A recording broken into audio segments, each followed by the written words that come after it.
بسم اللہ الرحمن الرحیم۔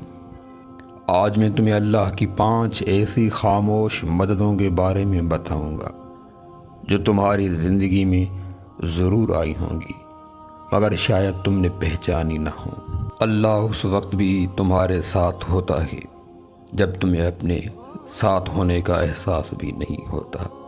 ہم اللہ کی مدد کو اکثر آوازوں میں ڈھونڈتے ہیں لیکن وہ اکثر خاموشی سے آتی ہے۔ حضرت واصف علی واصف بتاتے ہیں، پہلی نشانی، جب تم ٹوٹنے کے قریب تھے، سب کچھ ختم ہونے کو تھا لیکن تم اندر سے ہارے نہیں۔ تم خاموش تھے، ٹوٹے ہوئے تھے مگر کسی نے تمہیں سنبھال لیا۔ تم خود حیران ہو گئے کہ یہ حوصلہ آیا کہاں سے۔ یہ اللہ کی خاموش مدد تھی جو لفظوں کے بغیر تمہیں تھام رہی تھی۔ سرکار واصف علی واصف کہتے ہیں، حوصلہ وہ تحفہ ہے جو اللہ صرف انہیں دیتا ہے جنہیں وہ اپنا مانتا ہے۔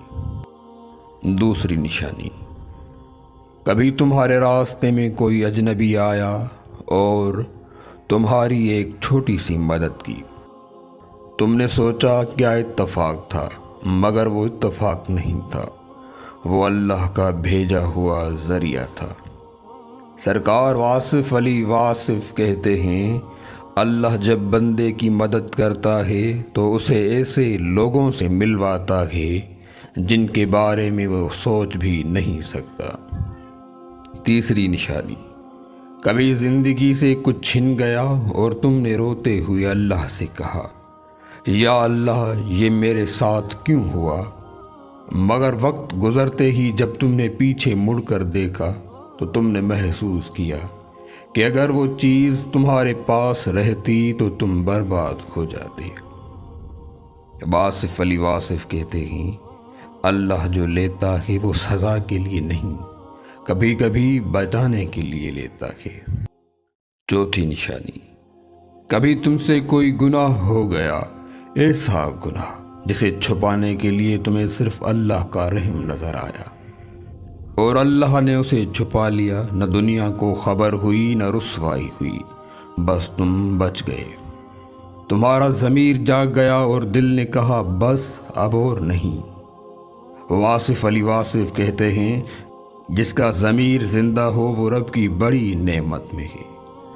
پانچویں نشانی، کبھی تم نے بہت پہلے کوئی دعا کی تھی، دل سے، آنسوؤں سے، مگر سال گزر گئے، تم نے سمجھا دعا قبول ہی نہیں ہوئی۔ پھر اچانک ایک دن وہی دعا ویسے ہی یا اس سے بھی بہتر انداز میں پوری ہو گئی اور تم حیران رہ گئے کہ اللہ نے کتنا صبر سے سنا اور کتنا بہتر وقت پر دیا۔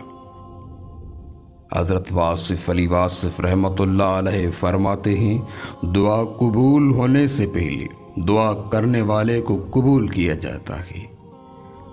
تو اگر تم نے کبھی یہ 5 نشانیاں محسوس کی ہیں تو جان لو کہ اللہ تمہارے ساتھ تھا، ہے اور ہمیشہ رہے گا۔ بس فرق اتنا ہے کہ تم نے اس کی خاموشی کو سمجھا نہیں۔ اگر دل نے کچھ سنا، کچھ محسوس کیا تو اسے اپنے تک مت رکھو۔ اس ویڈیو کو کسی ایسے شخص کے ساتھ ضرور شیئر کرو جو آج اندر سے ٹوٹا ہوا ہو، شاید اللہ تمہیں اس کے لیے ذریعہ بنائے۔ اور جاتے جاتے دل سے بس اتنا کہو، یا اللہ تو جیسا بھی ساتھ دے بس میرا یقین سلامت رکھ۔ اللہ تمہیں اپنی خاموش محبت میں ہمیشہ محفوظ رکھے۔